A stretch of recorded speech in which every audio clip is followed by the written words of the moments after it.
For 3 years, Daniel Carter and his dog Scout lived in the woods behind Oakmont, surviving on whatever they could find. Most people drove past without a second glance, but when they stumbled upon a weathered backpack half buried in the mud, they had no idea it belonged to someone who'd been searching for it, and them, for months. What Daniel didn't know was that the discovery would connect him to a family desperate for closure and a future he'd stopped daring to imagine. This is the story of how one forgotten soldier and his loyal companion became the answer to prayers they never knew were being spoken. The November rain came down cold that morning, the kind that seeps through layers and settles in your bones. Daniel Carter hunched deeper into his jacket, army surplus, third hand, more holes than fabric, and felt Scout press closer against his leg. The German Shepherd mix was shivering, and that scared Daniel more than his own discomfort. Dogs didn't complain. When they shivered, it meant something. They'd been walking since dawn, leaving their camp before the morning joggers appeared on the trails. Staying invisible was the key to staying safe. Daniel had learned that the hard way after 3 years living rough in the woods behind Oakmont. The police were generally kind, but kind meant moving you along, and Daniel was tired of moving. His stomach cramped, empty since yesterday's half-eaten sandwich from the gas station dumpster. Scout hadn't eaten in 2 days. The dog never took food from Daniel's hand, as if he understood they were both starving and refused to make it worse. That knowledge sat in Daniel's chest like a stone. In his pocket, Daniel counted the bills by feel. $23. That was it. Everything he had in the world. He'd earned it yesterday helping a contractor load drywall. Cash under the table, no questions asked. It should have gone to food, should have gone to the camping supply store for a tarp before the real winter hit. Should have gone to the veterinary clinic because Scout's limp was getting worse. But there was a family at the convenience store this morning. Young couple, 2 kids bundled in coats that had seen better days. The mother was counting change at the counter, trying to buy milk and bread, coming up short. The kids watched with those 2 old eyes children get when they've learned to expect disappointment. Daniel had walked away, made it halfway down the block. But Scout had stopped, looking back at the store, then up at Daniel with those amber eyes that saw too much. "I know," Daniel had whispered. "I know." He'd gone back, put the $23 on the counter.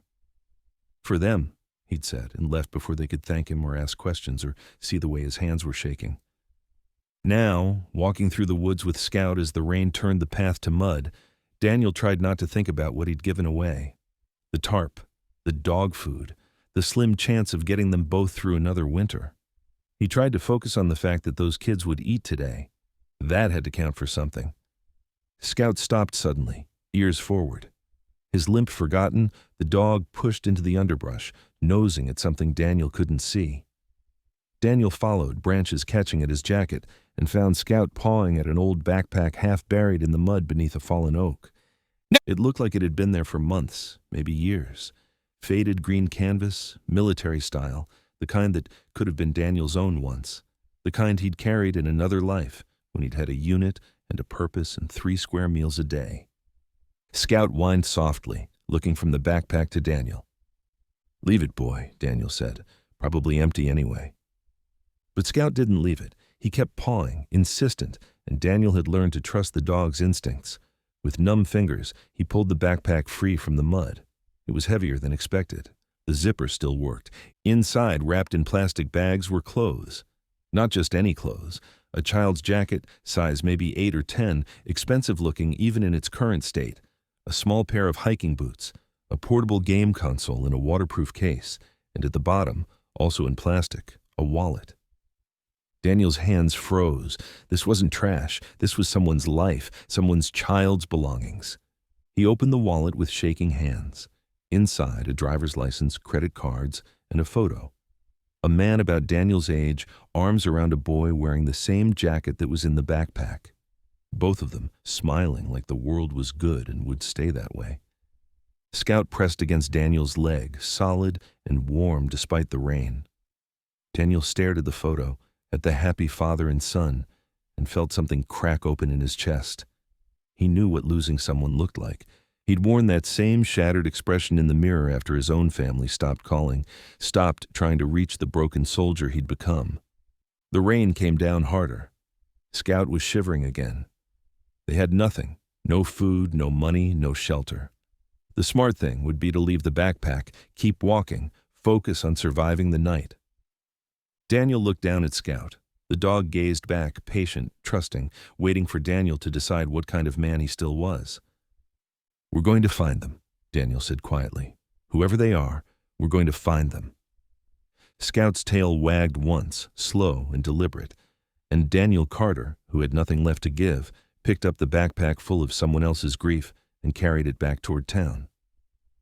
The Oakmont Public Library closed at 6. Daniel knew because he'd timed his visits carefully over the years, late enough that the after-school crowd had cleared out, early enough that the librarians didn't give him suspicious looks. Today he'd broken his own rule, arriving mid-afternoon, soaked through and desperate. The security guard at the door took one look at Daniel and Scout and shook his head. "No dogs. You know the rules." "Please," Daniel said. "I just need to use a computer. 30 minutes. He'll stay right by the door. He won't move." The guard's expression softened slightly as he looked at Scout, who sat perfectly still despite his shivering. 30 minutes. He makes a sound. You're both out." "Yes, sir. Thank you." Daniel left Scout by the entrance, the dog's eyes following him across the lobby, and claimed a computer in the back corner. His fingers were so cold they could barely type. The driver's license had given him a name. Thomas Whitmore. The address was here in Oakmont, only 4 miles from the woods where they'd found the backpack. A quick search brought up news articles from 8 months ago. "Father and son missing after hiking trip," Daniel read with growing dread.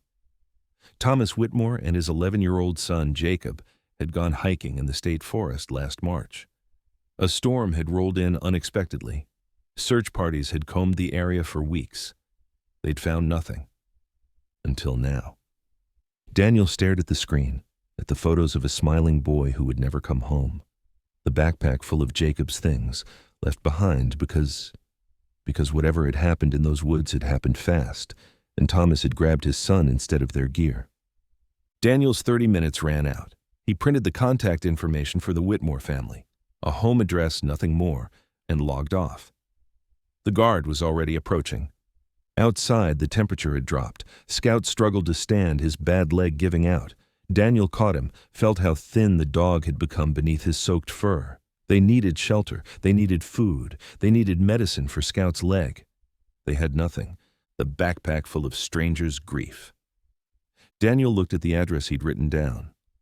The Whitmore house was on the other side of town, in the neighborhood where the houses had gates and 3-car garages. The walk would take 2 hours. Scout might not make it 2 hours, not in this cold, not on that leg.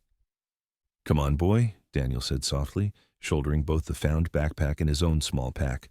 "We've got one more thing to do." They walked. Scout limped beside him, never complaining, never stopping.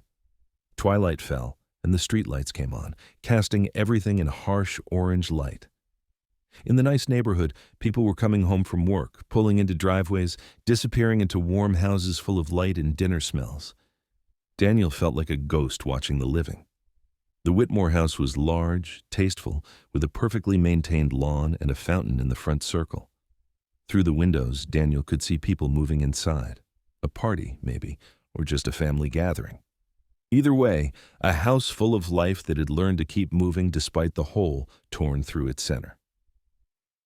Daniel stood at the end of the driveway with the backpack in his hands and Scout shaking beside him. He should just leave it, put it by the mailbox and walk away, let them find it, and whatever closure it might bring without having to face the homeless veteran who dug it out of the mud. But Scout sank down on the sidewalk, exhausted, and Daniel knew they weren't walking anywhere else tonight. His body was starting to do that dangerous thing where the cold stopped feeling cold and everything felt heavy and distant. Before he could change his mind, Daniel walked up the long driveway and rang the doorbell. The woman who answered was maybe 50, elegant in a way that spoke of old money and careful maintenance. Her smile was automatic, hostess bright, already forming polite words to turn away a solicitor.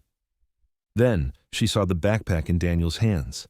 The color drained from her face. Her hand went to her throat. "Where did you—" The words caught. "Where did you find that?" "Woods behind Oakmont," Daniel said. His voice sounded strange, like he was hearing it from underwater. I'm sorry for your loss, ma'am. I thought you should have it. He held out the backpack. She took it with shaking hands, staring at him like he'd risen from the grave himself. People were gathering behind her now, drawn by her expression. An older man in an expensive sweater, a middle-aged couple, all of them staring at the muddy backpack that Daniel had carried through the cold. "Thank you," the woman whispered. Then louder, stronger. "Please, come inside. We need to—" "No, ma'am," Daniel said. He was already backing away toward Scout, toward the dark. "That's yours. I just wanted to make sure it got home." "Wait," she called. "Please, at least let me—" But Daniel was walking away, back to Scout, helping the dog to his feet. Behind them, the woman stood in her lit doorway with her son's backpack, calling after a homeless veteran who was already disappearing into the dark like he'd never been there at all. They made it 3 blocks before Daniel's legs gave out. He sat down on a bus bench, and Scout climbed painfully onto the seat beside him, laying his head in Daniel's lap. The dog was burning up with fever now. The cold and the exertion had pushed him past his limit. "I'm sorry," Daniel whispered, running his hand over Scout's head. "I'm so sorry, boy." They had nowhere to go. The shelters wouldn't take dogs. The woods would kill them tonight in this cold. Daniel had given away their last chance for anything better, and now Scout was paying the price for his decision. The dog's tail thumped once against the bench, weak but deliberate. Even now, Scout didn't blame him. That made it worse somehow. Daniel bent over his dog and let himself cry for the first time in 3 years, his tears falling into Scout's warm fur, hidden by the dark and the rain that was starting up again. He'd done the right thing. He'd returned what wasn't his, given that family their son's belongings, maybe brought them some small measure of peace. But righteousness didn't keep you warm. It didn't feed hungry dogs or heal injured legs or stop the cold from seeping into your bones. Daniel closed his eyes and hoped morning would be kinder than tonight felt. Margaret Whitmore stood in her son's bedroom holding Jacob's muddy backpack and couldn't stop shaking. Around her, the house full of family members, gathered for Thomas's birthday of all things, the first one since, had gone silent. Everyone was downstairs in the living room, waiting, giving her space she hadn't asked for but needed. She set the backpack on Jacob's bed, still made up exactly as it had been the morning they'd left for their last hiking trip. Her fingers traced the familiar shape of it, the tear in the side pocket where Jacob had caught it on a fence 3 summers ago. Thomas had said he'd patch it. He never had. They'd meant to have more time for small repairs. Inside the plastic bags, the homeless veteran had wrapped everything so carefully, trying to protect what was already lost. Margaret found Jacob's favorite jacket. She held it to her face and could still smell him, faint but there, beneath the earth and rain, 11 years old, her baby, gone. Thomas's wallet was there too, credit cards she'd canceled 8 months ago. His driver's license with the photo where he was smiling, both of them smiling in better days. And the picture of Thomas and Jacob on Jacob's last birthday, both of them wearing matching grins, Thomas's arm around their son, her husband, her boy, swallowed by the forest during a freak spring storm while she'd been home making dinner, expecting them back by 6. They'd never found the bodies. The search had gone on for 5 weeks, hundreds of volunteers combing every inch of the state forest. Nothing, as if the earth had opened up and taken them whole. The official report said they'd likely fallen, perhaps into a ravine, perhaps into the river when it was running high with snowmelt. The forest was vast. The search teams had done their best. Margaret had buried 2 empty caskets 3 months ago. Her family had insisted. Closure, they said. Move forward, they said. But how do you bury someone when you don't know if they're really gone? When every sound outside makes you think maybe they found their way back?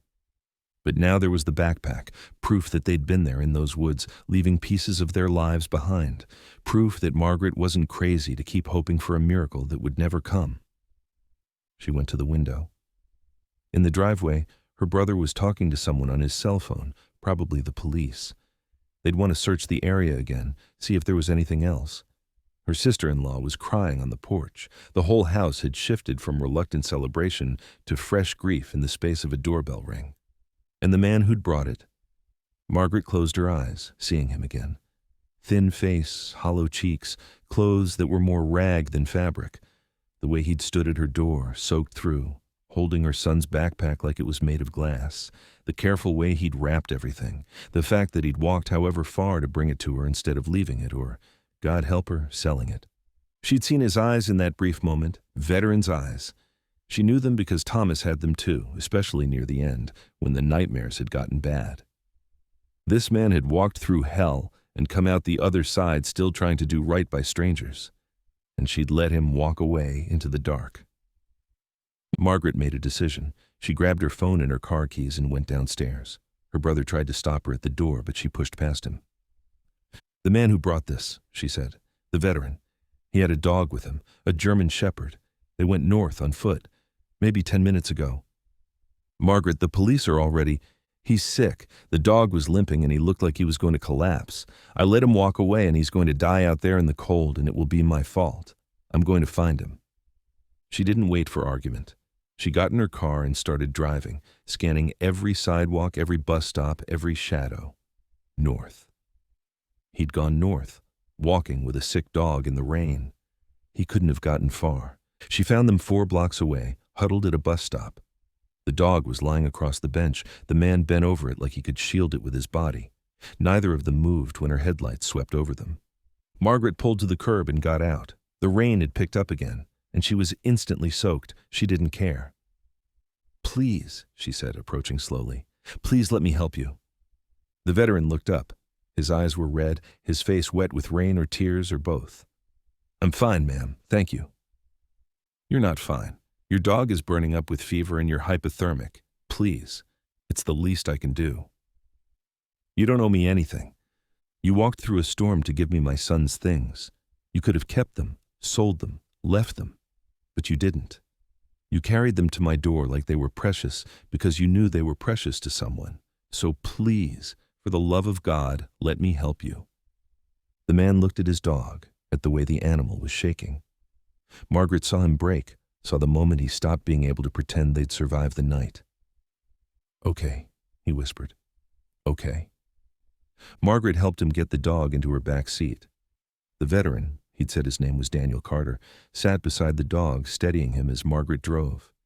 She called her veterinarian, woke her up, didn't care about the hour or the inconvenience.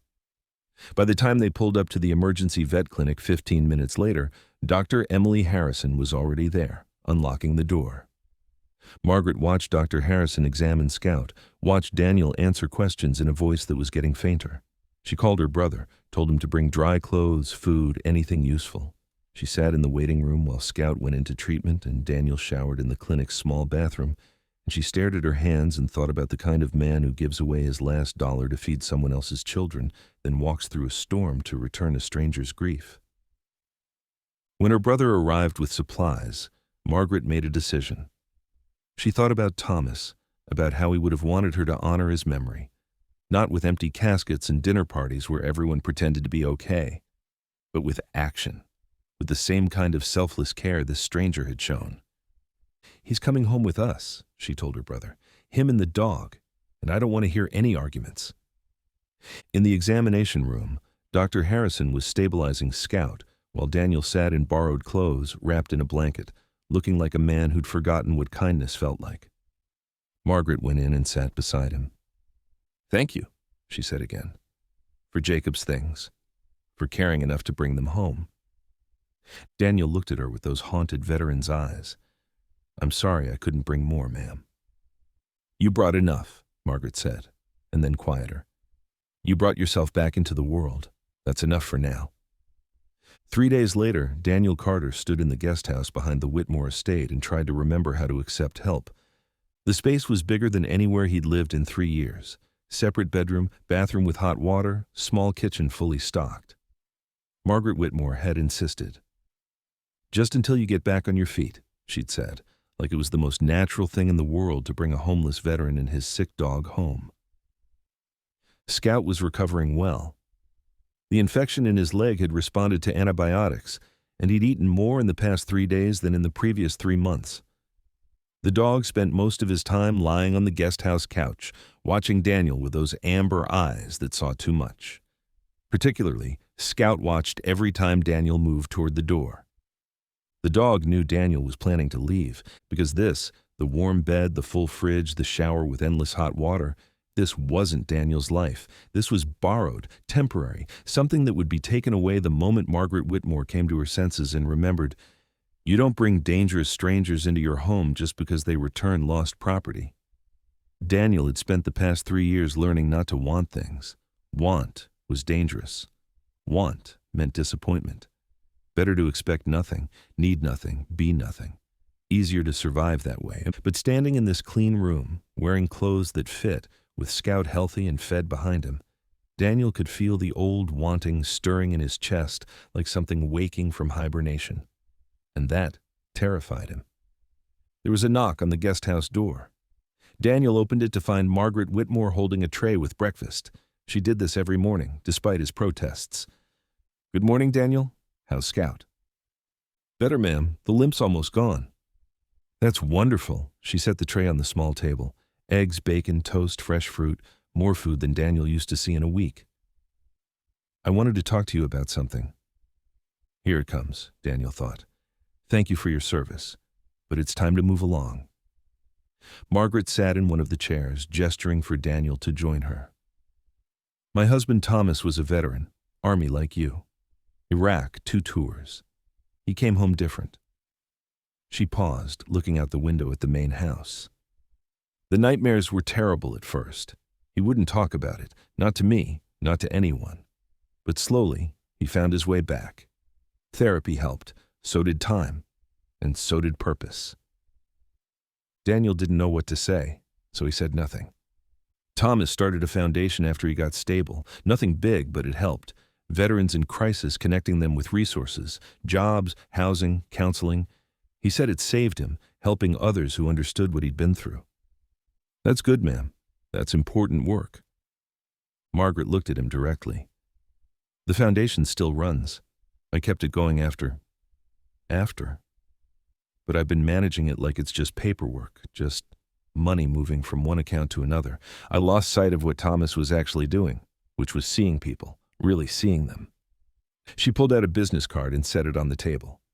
The Thomas Whitmore Foundation, an address in downtown Oakmont. "I need someone to run the outreach program, someone who understands what it's like out there, who knows what these men and women are facing, someone who's been there and survived it." Daniel stared at the card. "Ma'am, I appreciate what you're trying to do, but I'm not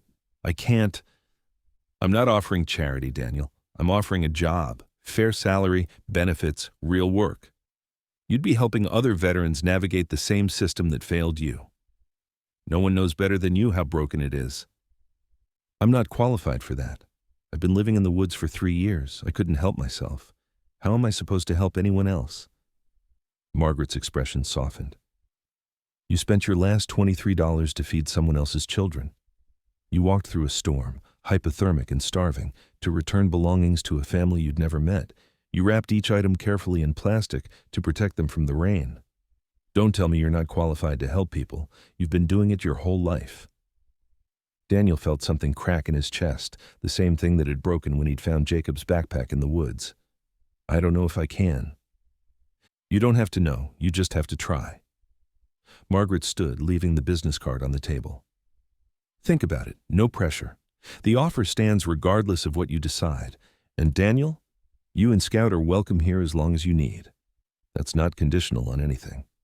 She left, and Daniel sat alone with a breakfast he couldn't taste and a business card that felt like it weighed 1,000 pounds. Scout limped over and put his head in Daniel's lap, looking up at him with those knowing eyes. "What do you think, boy?" Daniel whispered. "Think I can do this?" Scout's tail wagged once, slow and certain. The dog had never doubted him, not once in 3 years. Maybe that was enough to start with. Daniel picked up the business card, read the address, thought about Thomas Whitmore, a veteran who'd found his way through the darkness by lighting candles for others. Thought about all the Daniel Carters out there, living in the woods, convinced they were too broken to be fixed. Maybe Margaret was right. Maybe you didn't need to be unbroken to help the broken. Maybe you just needed to remember what it felt like and refuse to let others suffer alone. For the first time in 3 years, Daniel let himself think about tomorrow, not as something to survive, but as something to build. 2 weeks later, Daniel Carter walked into the Thomas Whitmore Foundation offices for his first day of work and felt like an imposter. The space was modest but professional, a renovated storefront in downtown Oakmont, comfortable chairs in the waiting area, coffee always brewing, a wall of photos showing veterans at various stages of their journeys, some in uniform, some at job sites, some with their families, all of them smiling. In the center, Thomas Whitmore in his dress uniform, that same smile from the photo in his wallet. Daniel had spent the past 2 weeks in a state of surreal adjustment. Margaret had helped him get a phone, open a bank account, navigate the VA system he'd been too defeated to face before. She'd taken him shopping for work clothes, and he'd stood in the fitting room seeing a stranger in the mirror, someone who looked almost normal, almost functional. Scout had settled into the guest house like he'd always lived there, his leg fully healed, his coat growing shiny with good nutrition. The dog still watched Daniel constantly, but with contentment now instead of worry. And yet Daniel couldn't shake the feeling that it was all temporary, that he'd wake up back in the woods, cold and hungry, and these 2 weeks would be revealed as a fever dream. "Daniel Carter?" He turned to find an older man extending his hand. Early 60s, suit worn comfortable, eyes that had seen things. "I'm Frank Dennison. I worked with Thomas when he started this place. Margaret tells me you'll be running outreach." "If I can figure out how," Daniel said, shaking his hand. Frank smiled. "You'll do fine. Come on, let me show you what we do here." The tour was overwhelming. They had counselors on staff, job placement coordinators, partnerships with landlords who'd rent to veterans with spotty histories. They ran support groups, skills training, even a small emergency fund for people in crisis. All of it started by Thomas Whitmore, funded by his family, run by people who believed it mattered.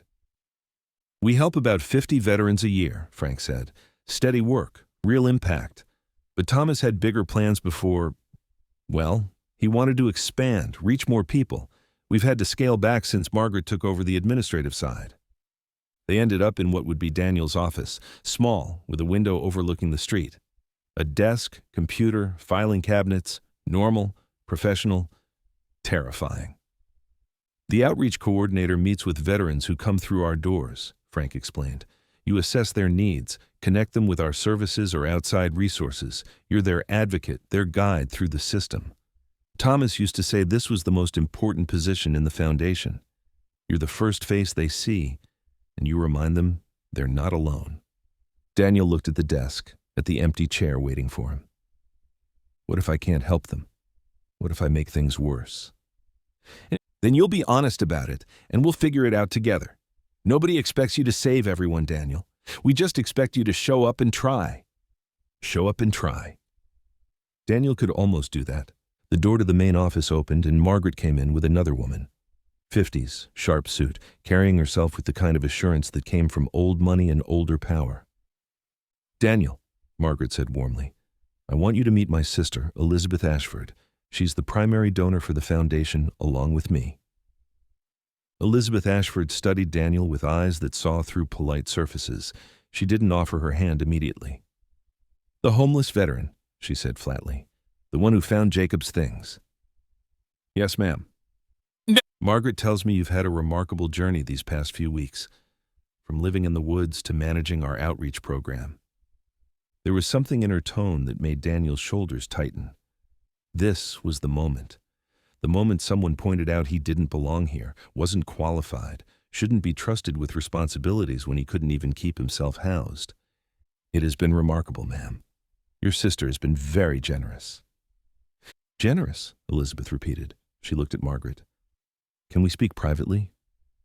They went into another office. Daniel couldn't hear the words, but he heard the tone, Elizabeth's voice rising, sharp with concern. Margaret's responses firm but calm. Frank Dennison touched Daniel's shoulder. "Don't worry about Elizabeth. She's protective. Lost her husband to PTSD-related suicide 5 years ago. Makes her cautious about the foundation, about who gets close to Margaret." The door opened. Elizabeth came out first, her expression unreadable. Then Margaret, looking tired but resolved. "Daniel," Elizabeth said, "I apologize for my rudeness. Margaret has explained to me what you did, bringing Jacob's belongings home despite having nothing yourself. She's also shown me your military record, your honorable discharge, the circumstances that led to your homelessness, none of which I should have needed to see to treat you with basic respect." She extended her hand now, and Daniel shook it. "My husband was a Marine, PTSD. He couldn't find his way back, and I—" She paused. "I should have done more. Maybe if there had been a place like this, someone like you who understood, things might have been different. Welcome to the Foundation, Mr. Carter. I hope you'll forgive my initial coldness." "Nothing to forgive, ma'am." After Elizabeth left, Margaret found Daniel standing by the window, looking out at the street where people went about their normal lives. "Are you okay?" she asked. "Your sister asked a fair question. I've been wondering it myself. Why would you do this? Give me a job, a place to live. I'm a stranger who showed up at your door." Margaret was quiet for a long moment. "The night you returned Jacob's backpack, I saw the way you held it, like it was precious. Like those muddy clothes and that toy console mattered because they'd mattered to my son. You saw my boy's things and thought of the family missing them, not what they might be worth or how you might benefit. You thought of us." She turned to look at the photo of Thomas on the wall. "My husband spent the last years of his life trying to see people the way you saw us that night, to look past their circumstances to who they really were. You didn't see a rich woman who might give you money. You saw a mother who'd lost her child. That's the person I want running this program, someone who sees people first." Daniel felt his throat tighten. "I'm not who you think I am." "You're exactly who I think you are, which is why I need to tell you something else." Margaret pulled out a folder, handed it to Daniel. "This came yesterday. Background check results, standard procedure for all new employees." Daniel's hands shook as he opened it. He knew what would be in there. The service record. Good. The medical discharge. Honorable. Then the gap. 3 years of nothing. No address, no employment, no trail except a few minor citations for trespassing in public parks. But at the top of the report was a note from Margaret. "Irrelevant to current evaluation. Recommend immediate hire." "You already knew all this," Daniel said. "Of course I knew. I wanted you to know that I knew and that it didn't matter. Your past doesn't define your future, Daniel, not unless you let it." She left him alone with the folder, with the empty office, with the weight of a second chance he hadn't asked for and wasn't sure he deserved. Scout, who'd been lying quietly in the corner, got up and came to Daniel's side. The dog pressed against his leg, warm and solid and certain. "Okay," Daniel whispered to himself, to Scout, to the ghost of Thomas Whitmore whose dream he was somehow inheriting. "Okay, I'll try." Daniel's first client came in on a Wednesday afternoon, 3 weeks into the job. The man was maybe 40, too thin, wearing a coat that had seen better winters. He wouldn't make eye contact, just stood in the doorway like he might bolt at any second. Daniel knew that stance. He'd worn it himself not long ago. "Come on in," Daniel said quietly. "There's coffee if you want it. No pressure, no forms yet. Just talk." The man, he said his name was Ryan Mitchell, sat on the edge of the chair like he was ready to run. Daniel sat across from him, not behind the desk. Distance was dangerous with people this fragile. "What brings you in today, Ryan?" "Someone at the VA said you could help. But I don't know." Ryan's hands were shaking. "I don't know if I can be helped." "I thought the same thing 6 weeks ago," Daniel said. "I was living in the woods behind Oakmont, homeless, broke, pretty sure I was going to die out there. Then something happened that gave me a second chance. I'm not fixed, Ryan, but I'm here. And if I can be here, maybe you can too." Ryan looked up for the first time, really looked at Daniel. "You were homeless?" 3 years. Lost my family, my job, my apartment. Lost everything except my dog. Figured that was all I deserved." Daniel paused. "Turned out I was wrong. Turns out there are people who still see you even when you can't see yourself." They talked for 2 hours. Daniel learned that Ryan had been sleeping in his car for 4 months, that he had job interviews but no address to put on applications, that his daughter was getting married next year and he was too ashamed to tell her where he was living, that he'd served 2 tours in Afghanistan and come home to find the world had kept turning without him. Daniel knew every word of that story. He'd lived it. By the end of the meeting, they'd made a plan. Emergency housing assistance to get Ryan into a motel while they worked on permanent options.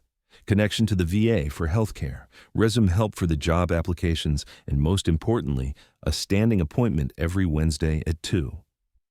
Just to check in, Daniel said. Make sure you're okay, that's all.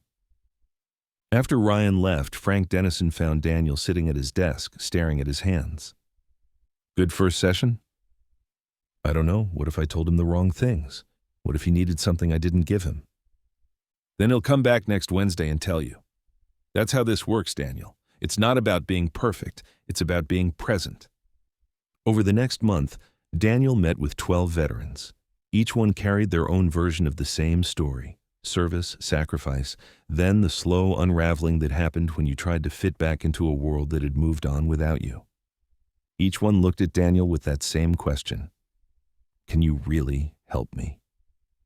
And each time Daniel answered honestly, I don't know, but I can try, and I won't give up on you. Most of them came back. Not all. That was the hard part, the ones who disappeared after the first meeting. Daniel would lie awake at night wondering if they were okay, if he'd said the wrong thing, if he could have done more. Margaret found him in his office late one evening, Scout asleep at his feet, files spread across his desk. You should go home, she said gently. Get some rest. There's a guy who missed his appointment today, Ryan. He's been doing so well, got a job interview this week. I keep calling his phone, but it's going straight to voicemail. Daniel, you can't save everyone. I know, but I have to try. He looked up at her. Why did you really hire me, Margaret? And don't say it's because I returned Jacob's backpack.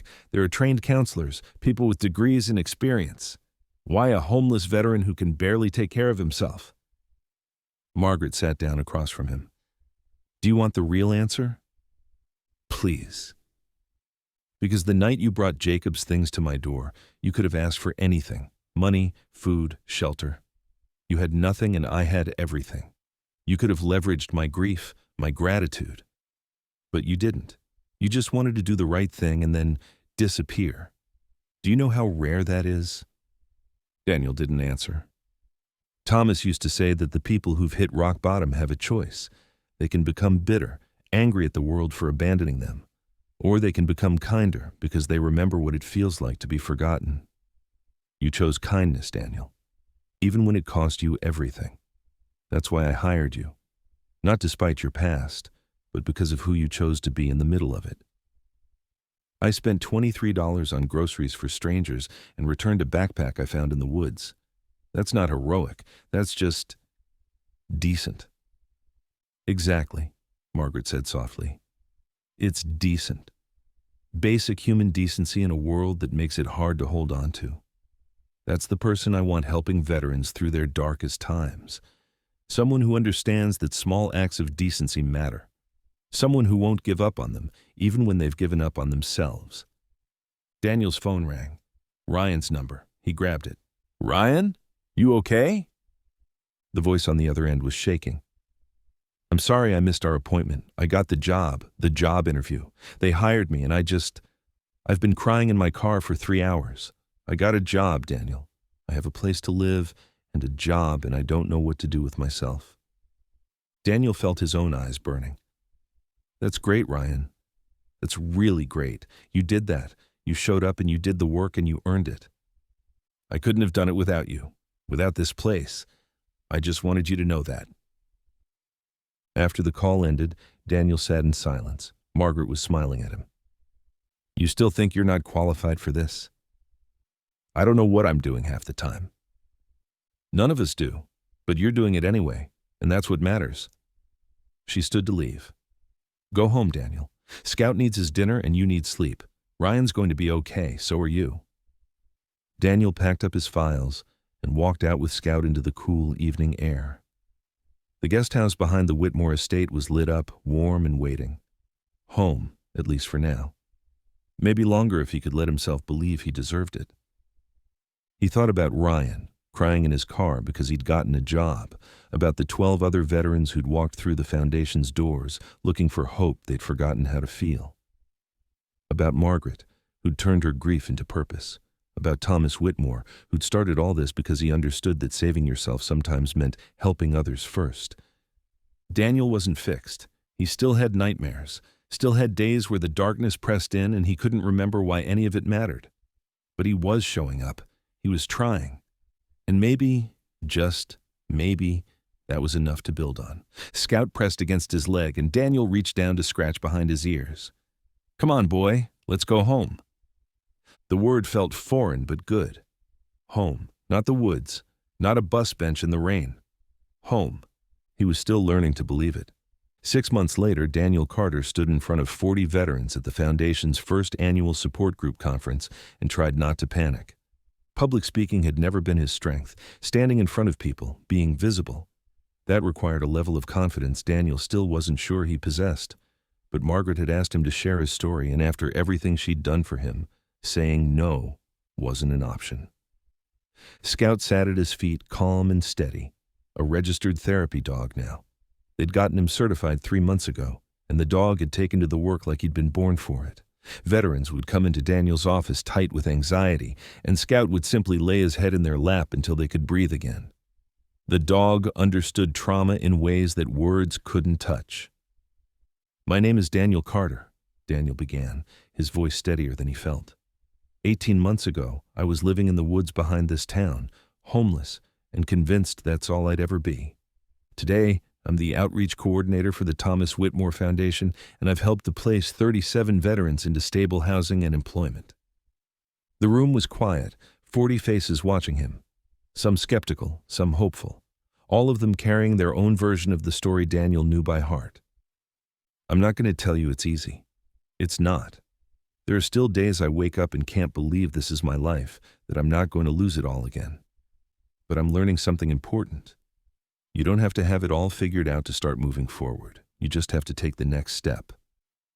He told them about finding the backpack in the woods, about spending his last money on someone else's groceries, about Margaret Whitmore seeing past his circumstances to who he actually was, and most importantly, about the dozens of veterans he'd worked with since, each one teaching him that recovery wasn't a straight line, but a series of small choices. After his speech, veterans lined up to talk to him. Some wanted help. Some just wanted to shake his hand. An older veteran, tears in his eyes, said, "You give me hope. If you can make it back, maybe I can too." Daniel didn't know what to say to that, so he said what Margaret had said to him. "I believe you can, and I'll be here to help." The conference was Margaret's brainchild, part of her plan to expand the Foundation's reach. She'd been pouring Thomas's life insurance money into it, growing the staff, adding new programs. Daniel had fought her on some of it. It was too much, too fast. They should be conservative. But Margaret had a vision that was bigger than his caution. "Thomas always said if you're going to do something, do it right," she'd told him. "Half measures don't save lives." Now, watching 40 veterans networking and swapping stories, and maybe, just maybe, finding the hope they'd thought was gone forever, Daniel understood what she meant. That evening, after everyone had left, Daniel found Margaret in her office going through donation forms. The Foundation had started doing fundraisers, expanding beyond the Whitmore family money. Local businesses were contributing, individual donors, even some of the veterans they'd helped were giving back what they could. "We did good today," Margaret said, looking up at him. "Thomas would have loved this." "We're going to need more space," Daniel said. "And more staff. At this rate, we'll outgrow this building in 6 months." "I know. Elizabeth and I have been looking at properties. There's a vacant community center on Highland Avenue that might work." She paused. "Actually, I wanted to talk to you about something. The board of directors wants to create a new position, Executive Director of Veteran Services. It would mean overseeing all our programs, not just outreach. More responsibility, more pay, more everything. And they want to offer it to you." Daniel felt his stomach drop. "Margaret, I barely know what I'm doing as outreach coordinator. You've helped place 37 veterans in 18 months. You've trained 3 new counselors.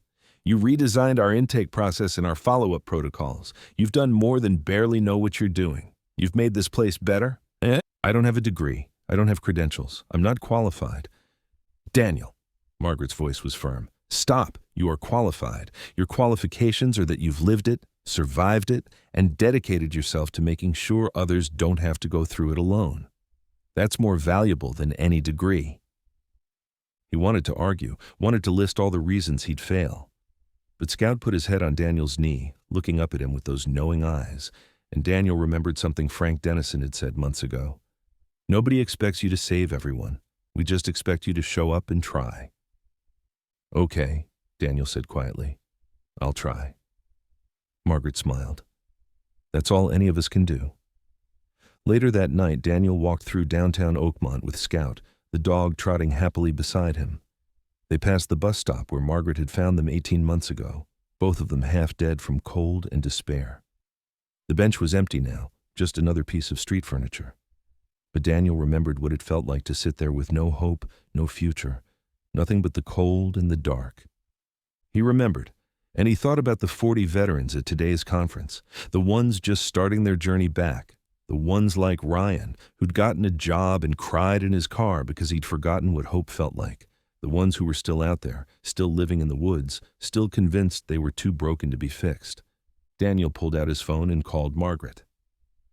I've been thinking, he said when she answered. What if we started a mobile outreach program? Go to where the veterans are instead of waiting for them to come to us. Homeless encampments, shelters, anywhere they might be. Meet them where they are, like you met me. There was a pause, then Margaret's voice warm with approval. Thomas always said the people who need help most are the ones least likely to ask for it. I think it's a brilliant idea, Daniel. Let's make it happen. They talked for 20 minutes, planning, dreaming bigger than Daniel had let himself dream in years.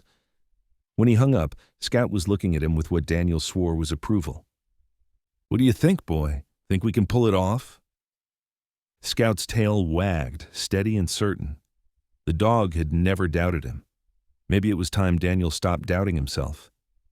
He walked home, because the guest house was home now, really home, and thought about Thomas Whitmore. About a man who'd come back from war broken and built something beautiful from the pieces.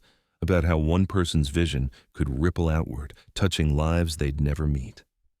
Daniel wasn't Thomas Whitmore. But maybe he didn't need to be. Maybe he just needed to be Daniel Carter, the homeless veteran who'd learned that helping others was how you helped yourself. The lights were on in the guest house. Scout's food bowl was waiting. Tomorrow, Daniel would start working on the mobile outreach program. Tomorrow, he'd continue being the person Margaret saw in him, even on days he couldn't see it himself. But tonight, he'd just be grateful. For second chances, for people who saw past circumstances to character, for the fact that he'd gotten to be part of something that mattered. He unlocked the door, and Scout bounded in ahead of him, home and happy and healthy. Daniel followed, closing the door on the cold and the dark, stepping into warmth and light. It was enough. 2 years after finding Jacob's backpack in the woods, Daniel Carter stood at a podium in the newly renovated Thomas Whitmore Veterans Center and tried to process what his life had become. The old community center on Highland Avenue had been transformed. Counseling offices, job training rooms, a medical clinic staffed by volunteer doctors, even temporary housing for veterans in crisis. All of it funded by donations that had poured in after Margaret started telling Daniel's story publicly, not to exploit it, but to show what was possible when you gave people a real second chance. Today they were opening the final piece, a kennel and training facility for pairing shelter dogs with veterans. Dogs, like Scout, who'd been Daniel's lifeline when he'd had nothing else. Dogs who understood trauma because they'd lived it too. The program would train both veteran and dog together, giving purpose to the broken and creating bonds that could heal what words couldn't touch. The crowd was larger than Daniel expected. Local officials, donors, media, and most importantly, veterans. Some he'd helped directly, others who'd come through other programs at the center. All of them proof that one man's vision, continued by his widow and carried forward by a homeless veteran, could create real change. Margaret stood beside him at the podium, and when she spoke, her voice was steady despite the emotion in her eyes. My husband Thomas started this foundation because he understood something essential. We don't heal alone.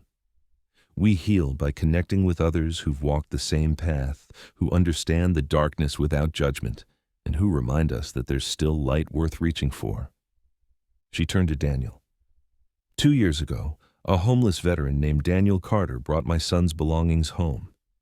He had nothing, but he gave what he had, his time, his effort, his heart, to bring closure to a grieving family. That act of kindness changed his life, but it also changed mine. It reminded me that Thomas's work wasn't finished, and that the people best equipped to carry it forward are those who've lived the struggle themselves. Daniel stepped to the microphone. Public speaking still made him nervous, but Scout pressed against his leg, calm and steady, and Daniel found his voice. "I'm not a hero," he began. "I'm just someone who got lucky.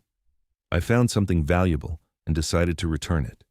That decision connected me to people who saw potential in me I couldn't see in myself. But here's what I've learned. That moment in the woods wasn't about luck. It was about choice." He looked out at the faces watching him. "Every day, we choose what kind of people we're going to be. When I found that backpack, I could have kept walking. Nobody would have known. But I chose to do the hard thing, the decent thing. And that choice led to this." He gestured to the building around them. "This center will help hundreds of veterans this year. We'll place them in jobs, housing, treatment. We'll pair them with dogs who need them as much as they need the dogs. We'll remind them that they're not forgotten, not disposable, not beyond help. All because of choices, mine, Margaret's, Thomas's, yours if you're here to volunteer or donate or simply to believe it matters." After the speeches, they cut the ribbon on the new dog training facility. Scout was the first therapy dog certified through the program, and watching him work with a young veteran who could barely make eye contact, Daniel felt something settle in his chest. Purpose, meaning. The sense that his life, with all its detours through darkness, had led somewhere that mattered. Frank Dennison found him later, watching Scout demonstrate commands for a group of interested veterans. "You've done good, Daniel. Better than good. You've taken Thomas's dream and made it bigger than he probably imagined." "I just showed up," Daniel said. "Margaret did the real work." "You both did. But you know what Thomas used to say? The most important work is done by people who show up even when they're scared, even when they're not sure they can do it. You've shown up every day for 2 years. That's worth recognizing." The day ended with a reception. Daniel moved through the crowd, shaking hands, answering questions, connecting veterans with resources. He saw Ryan, the first client he'd worked with, now employed and stable, and volunteering his time helping others. He saw Margaret deep in conversation with a donor about expanding the medical clinic. He saw Elizabeth Ashford, who'd become one of their strongest advocates, talking to a reporter about the importance of veteran services. And he saw the veterans, the ones just starting their journey, the ones who'd come today because they'd heard there was a place that might help, the ones who looked at him with the same question he'd once asked. "Can you really help me?" To each one, Daniel gave the same answer. "I can try, and I won't give up on you." As the evening wound down, Margaret found Daniel sitting outside with Scout, looking up at the sign above the entrance, Thomas Whitmore Veterans Center. "Tired?" she asked. "Good tired," Daniel said. "The kind that comes from doing something that matters." Margaret sat beside him. "I want to tell you something. When you first came to my door with Jacob's backpack, I saw you as a means to closure, a stranger who'd found something precious and returned it. But you became so much more than that. You became the proof that Thomas was right, that helping others isn't about charity or pity. It's about seeing people for who they really are and giving them space to become who they could be." She was quiet for a moment. Jacob would have been 13 this year. He wanted to be a veterinarian. He loved dogs, especially the ones nobody else wanted. I think he would have loved Scout. "I think so too. I've been thinking about something. The foundation needs a new name. The center is named for Thomas, which is right and good. But the foundation itself, the work we're doing, it's bigger than one person now. It's about the community we've built, the lives we've changed." She pulled out a piece of paper, handed it to Daniel. On it was a simple logo, the Second Chance Foundation. "What do you think?" Daniel felt his throat tighten. "I think Thomas would approve." They sat in comfortable silence, watching the last of the veterans leave, watching the lights of the center shine against the gathering dark. Scout dozed between them, content and peaceful. Daniel thought about the woods behind Oakmont, where he'd lived for 3 years. Someone was probably there now, huddled against the cold, convinced they were beyond saving. Tomorrow, the mobile outreach team would go out, looking for forgotten veterans in forgotten places. They'd find some. They'd offer help. Some would refuse, too hurt or too proud or too scared. But some wouldn't. And for those few, it might be the beginning of something different. The same way Margaret's kindness had been the beginning for Daniel. He pulled out his phone and took a picture of the center, the lights, the sign, posted it to the foundation's social media with a simple caption. 2 years ago, I was living in the woods with my dog, convinced I'd never be anything else. Today, I run a center that helps hundreds of veterans find their way home. If you're out there struggling, know this: you're not alone. You're not forgotten. And you're not beyond help. We're here. We see you. And we're not giving up on you. Within minutes, comments started appearing. Veterans thanking him, donors offering support, people sharing the post, spreading the message, the ripple effect of one choice made in the woods on a cold November morning, continuing to spread outward. Margaret stood preparing to leave. Get some rest, Daniel. Big day tomorrow. Tomorrow we start planning the satellite locations, Daniel said. If this worked in Oakmont, it can work in other towns. Margaret smiled. Always thinking bigger. Thomas would have liked you. After she left, Daniel sat with Scout and looked at his reflection in the center's windows. He saw the same face that had stared back at him from the bus shelter 2 years ago. Hollow-eyed, uncertain, scared. But he also saw something different. Hope, purpose, the belief that tomorrow might be better than today. He thought about Thomas Whitmore, who'd started this journey. About Jacob, who'd never get to see what his father's vision became. About Margaret, who'd turned her grief into grace. About Scout, who'd never doubted him even when Daniel had given up on himself. And he thought about all the veterans he'd helped, the ones who'd walked through those doors broken and walked out building. The mobile outreach team would launch next month. The satellite centers would open within the year.